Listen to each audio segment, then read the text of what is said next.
सुप्रभात विद्यार्थी मित्रांनो, Guru Gobind Singh public school and junior college Nashik येथे तुम्हा सर्वांचे स्वागत आहे. आज आपण इयत्ता 9वीच्या वर्गात मराठी विषयामध्ये पद्य विभागातील पुन्हा एकदा ही कविता अभ्यासणार आहोत. या कवितेच्या कवयित्री आहेत प्रतिमा इंगोले. मी तुमची मराठी विषय शिक्षिका मनीषा शेवाळे तुम्हाला या संदर्भात मार्गदर्शन करत आहे. विद्यार्थी मित्रांनो, या कवितेची उद्दिष्टे काय आहेत ते आता आपण पाहूया. 1. एकतेचे महत्त्व समजेल. 2. नवविचार मनात संचारतील. 3. प्रश्नांची उत्तरे लिहिता येतील. 4. प्रश्नांची उत्तरे सांगता येतील.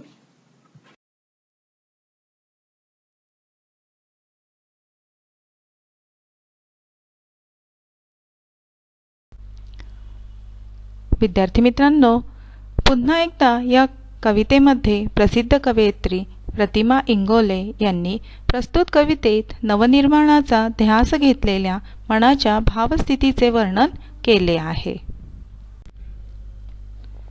विद्यार्थी मित्रांनो, डॉक्टर प्रतिमा इंगोले या एक मराठी बाल साहित्यकार, कवयित्री आणि वैचारिक लेखन करणाऱ्या लेखिका आहेत. नक्षलवाद, शेतमजूर, पंचमहाभूते, बलुतेदारी यासारखे विविध विषय त्यांनी आपल्या साहित्यातून हाताळले आहेत. डॉक्टर इंगोले या लोकसाहित्याच्या अभ्यासक आहेत. सतत 6 वर्ष विदर्भामध्ये अभ्यास करून त्यांनी शेतकऱ्यांच्या प्रश्नांवर लिखाण केले आहे. प्रतिमा इंगोले यांनी 80हून अधिक पुस्तके त्यांची प्रकाशित केलेली आहेत. डॉक्टर इंगोले यांनी ग्रामीण स्त्री पुरुषांचे वास्तव जीवन आपल्या कथांमधून चितारण्याचा प्रयत्न केला आहे. ग्रामीण भागातील समस्या, तेथील जीवघेणा, जीवसंघर्ष मांडणाऱ्या त्या एकमेव कथालेखिका आहेत. समकालीन लेखकांमध्ये अग्रस्थानी असणाऱ्या डॉक्टर प्रतिमा इंगोले यांनी ग्रामीण भागातील समस्यांवर उपाय सुचवण्याचा प्रयत्नही आपल्या लेखनातून केला आहे. याचे किमान 10 कथासंग्रह प्रकाशित झाले आहेत. विशेष म्हणजे त्यांच्या 10ही कथासंग्रहांना निरनिराळे पुरस्कार लाभलेले आहेत. त्यांच्या हजारी बेलपान या निखळ वऱ्हाडी बोलीतील पहिला संग्रह आहे, तर जावयाचं पोर हा पहिला स्त्रीवादी कथासंग्रह आहे. आज ग्रामीण साहित्य आणि स्त्रियांचे साहित्य या दोन्ही प्रवाहात या कथा वैशिष्ट्यपूर्ण ठरल्या आहेत. डॉक्टर प्रतिमा इंगोले या अमरावती जिल्ह्यातील दर्यापूर गावच्या रहिवासी आहेत.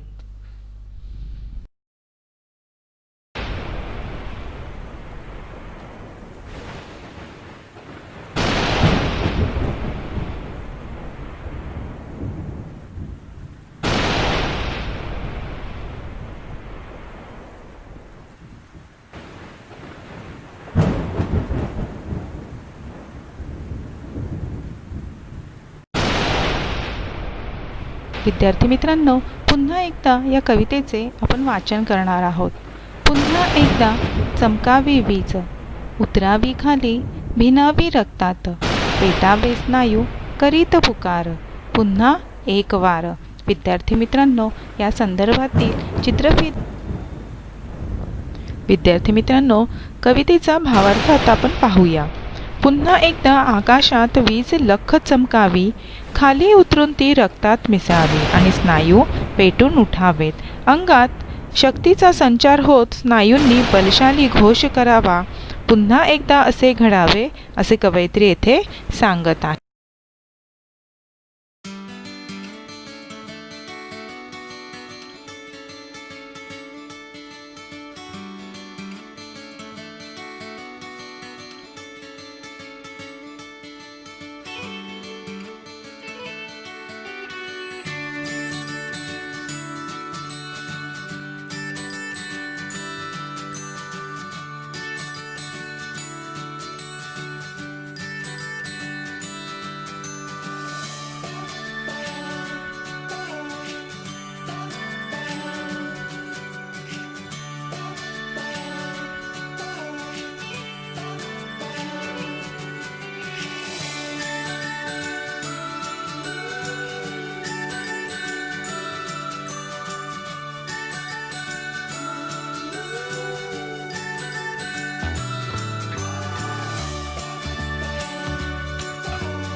विद्यार्थी मित्रांनो, कवितेच्या पुढील ओळी आपण पाहूया. पुन्हा एकदा घालीत पिंगा पावसाच्या सरी व्हाव्यात बेभान, कोसळाव्या खाली मातीत माती व्हावी एक, पुसून टाकीत भेदाभेद पुन्हा एक वेळ. विद्यार्थी मित्रांनो, कवयित्री येथे आपणास सांगू इच्छित आहे की पुन्हा एकदा घालीत पिंगा पावसाच्या सरी व्हाव्यात बेभान, कोसळाव्या खाली मातीत माती व्हावी एक, पुसून टाकीत भेदाभेद. म्हणजेच विद्यार्थी मित्रांनो, मातीतील म्हणजेच समाजातील सगळा भेदभाव मिटून जावा, संपून जावा असे कवयित्रीला वाटते.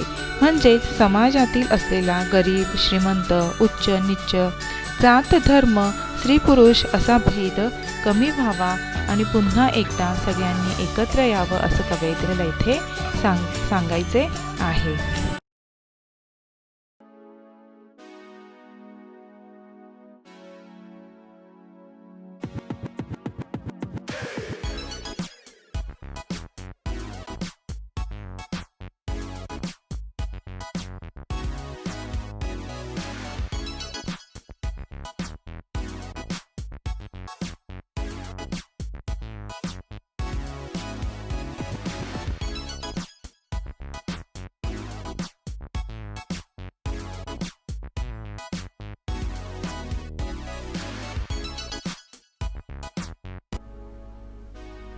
विद्यार्थी मित्रांनो, पुढील कवितेच्या ओळी आता आपण पाहूया.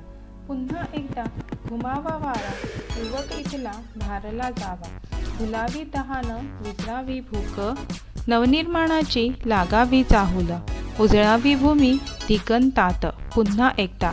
या संदर्भातील चित्रफित आता आपण पाहूया.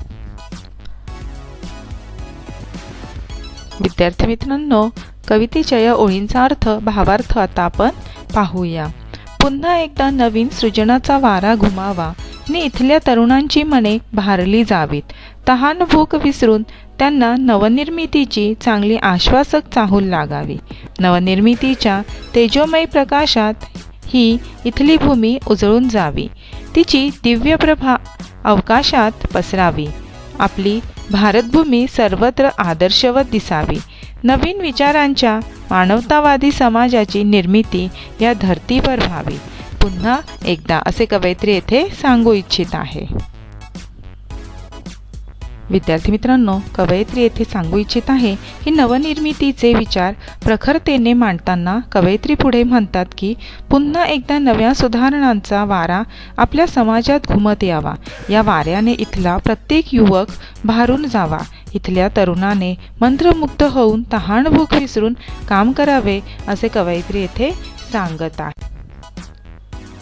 तसेच नवनिर्माणाची चाहूल या युगातील नवतरुणांना लागावी. नवीन विचारांचा नवा समाज निर्माण व्हावा. नव्या विचारांनी, नव्या कर्तृत्वाने आपली सारी भूमी दिगंतात पुन्हा उजळून निघावी. म्हणजेच आपली भारतभूमी पुन्हा एकदा प्रखर तेजाने तळपावी, तिची कीर्ती सगळ्या जगभर पसरावी असे कवयित्रीला येथे वाटत आहे.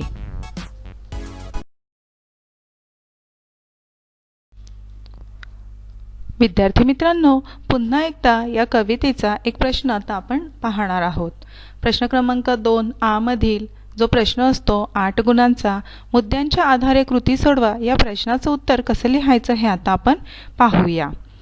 त्यातील क्रमांक 1 मुद्दा, कवितेचे कवी किंवा कवयित्री कोण आहेत? तर याचं उत्तर असं असणार आहे, मराठीतील ग्रामीण कथाकार व कवयित्री प्रतिमा इंगोले यांची प्रस्तुत कविता आहे. नवनिर्माणाचा ध्यास घेतलेल्या भावस्थितीचे वर्णन प्रस्तुत कवितेत कवयित्रीने केले आहे. क्रमांक 1 मुद्द्याचे हे उत्तर अशाप्रकारे लिहायचे आहे. क्रमांक 2 कवितेचा विषय, या मुद्द्याचे उत्तर कसे लिहायचे ते आपण पाहूया. पुन्हा एकदा जोरदार वारा यावा म्हणजेच क्रांती व्हावी. या देशातला प्रत्येक युवक नवीन विचारांनी भारला जावा. नवनिर्मितीची ओढ निर्माण व्हावी व आपल्या देशाची कीर्ती जगभर पसरावी असा विषय प्रस्तुत कवितेचा आहे. क्रमांक 3 कवितेची मध्यवर्ती कल्पना, याचे उत्तर कसे लिहायचे हे आपण पाहूया. पुन्हा एकदा या कवितेत कवयित्री प्रतिमा इंगोले यांनी सर्व प्रकारचे भेदाभेद लयाला जाऊन एक नवीन समाज निर्माण व्हावा अशी इच्छा व्यक्त केली आहे. जातीभेद धर्मभेदाच्या चौकटीत बंदिस्त झालेल्या या समाजातील वैराची भावना नष्ट झाल्याशिवाय नवीन समाजाची निर्मिती होणार नाही. आपण सर्व एक आहोत या भावनेने पुन्हा एकदा सर्वांनी एकत्र झाल्याशिवाय आपल्या देशाची कीर्ती जगभर होणार नाही. तर अशा पद्धतीने तिसऱ्या मुद्द्याचं म्हणजेच कवितेची मध्यवर्ती कल्पना हे कसे लिहायचे हे आपण आता पाहिले आहे. चौथा मुद्दा आहे कवितेतील आवडलेली ओळ. विद्यार्थी मित्रांनो, तुम्ही कवितेतील तुम्हाला आवडलेल्या ओळी पाठ करायच्या आहेत आणि याचं उत्तर तुम्ही स्वतः तुमच्या शब्दात लिहायचं आहे. मला कवितेत आवडलेली ओळ आहे, पुन्हा एकदा घालीत पिंगा पावसाच्या सरी व्हाव्यात बेभान कोसळाव्या खाली मातीत माती व्हावी एक. असे झाल्याशिवाय सर्व प्रकारचे भेदाभेद हे पुसले जाणार नाही व एकत्वाची भावना माती आपल्याला शिकवत आहे. सर्व प्रकारचे भेदाभेद विसरल्याशिवाय नवीन समाजाची निर्मिती होणार नाही.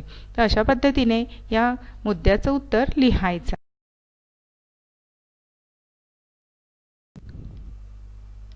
विद्यार्थी मित्रांनो, क्रमांक 5 या मुद्द्याचे उत्तर कसे लिहायचे हे आता आपण पाहूया. मुद्दा आहे कविता आवडण्याची न आवडण्याची कारणे काय आहेत. तर विद्यार्थी मित्रांनो, येथे उत्तर न आवडण्याची कारणं असं नेगेटिव्ह लिहायचंच नाही. नेहमी उत्तरं लिहिताना पॉझिटिव्ह लिहायचे आहेत. ग्रामीण कथाकार आणि कवयित्री प्रतिमा इंगोले लिखित पुन्हा एकदा या कवितेत नवनिर्माणाचा ध्यास घेतलेल्या मनाचे भावस्पर्शी वर्णन आले आहे. निसर्गातील विविध प्रतीकांचा यथार्थपणे वापर करत कवयित्रीने नवसमाज निर्मितीचे स्वप्न रेखाटले आहे. त्यांना वाटते पुन्हा एकवार आकाशातील विजेसारखा सळसळता उत्साह माणसांमध्ये निर्माण व्हावा व त्यांच्या हातून नवनिर्माणाचे कार्य घडावे. कोसळणाऱ्या पावसाच्या सरी जशा मातीत चिंब भिजवून तिच्याशी एकरूप होतात, त्याचप्रमाणे सर्व जाती एकमेकांमध्ये मिसळून एकरूप होऊन जाव्यात. तसेच बदलाच्या जोरदार वाऱ्यांनी इथला युवा वर्ग भारला जाऊन नवनिर्माणाचा ध्यास त्यांच्यामध्ये निर्माण व्हावा, ज्यामुळे आपल्या भारतभूमीचे नाव साऱ्या जगात दुमदुमून जावे. तर अशा पद्धतीने ही कविता या सर्व कारणास्तव मला आवडली आहे असे तुम्ही उत्तर लिहू शकतात. सहावा मुद्दा आहे कवितेतून मिळणारा संदेश. विद्यार्थी मित्रांनो, आपल्याला या कवितेतनं काय संदेश मिळाला ते आता आपण पाहूया आणि याचे लेखन कसे करायचे हेही तुम्हाला समजेल. आपल्या देशाची कीर्ती जगभर व्हावी यासाठी पुन्हा एकदा काय केले पाहिजे याचा विचार प्रस्तुत कवितेतून कवयित्रीने मांडला आहे. या कवितेतून सर्व जातीभेद विसरून आपण सर्व एक असून देशाचे नागरिक या समान सूत्राने एकत्र आल्याशिवाय देशात शांती प्रस्थापित होणार नाही. तसेच जातपात विरहित नवीन समाज घडला पाहिजे याचे महत्त्व प्रतिपादित करणारी प्रस्तुत कविता आहे. समाजातील सर्व भेदभाव नष्ट होऊन माणसांमध्ये उत्साह संचारावा व युवकांमध्ये नवनवीन गोष्टींची निर्मिती करण्याची इच्छा व्हावी तशी निर्माण व्हावी. तसेच आपल्या भारत देशाला दिगंतात कीर्ती मिळावी असे सूचित करताना कवयित्रीला सर्व तरुणांनी उद्योगी व्हावे असे वाटते. त्यामुळे देशाचा नावलौकिक वाढेल असा संदेश कवयित्रीने या कवितेतनं दिलेला आहे. तर अशा पद्धतीने या मुद्द्याचे उत्तर तुम्ही असे लिहायचे आहे. विद्यार्थी मित्रांनो, कवितेतील शब्दांचे अर्थ लिहा. कवितेतील कोणतेही 4 शब्द तुम्हाला इथे विचारले जातील आणि त्यांचे अर्थ तुम्ही इथे लिहायचे आहे. तर अशा पद्धतीने मुद्द्यांच्या आधारे 8 गुणांच्या प्रश्नांचे उत्तर कसे लिहायचे हे तुम्हाला आता समजले असेल. विद्यार्थी मित्रांनो, या कवितेच्या या प्रश्नाचे उत्तर तुमच्या मराठीच्या वर्गपाठाच्या वहीमध्ये तुम्ही लिहायचे आहे. धन्यवाद.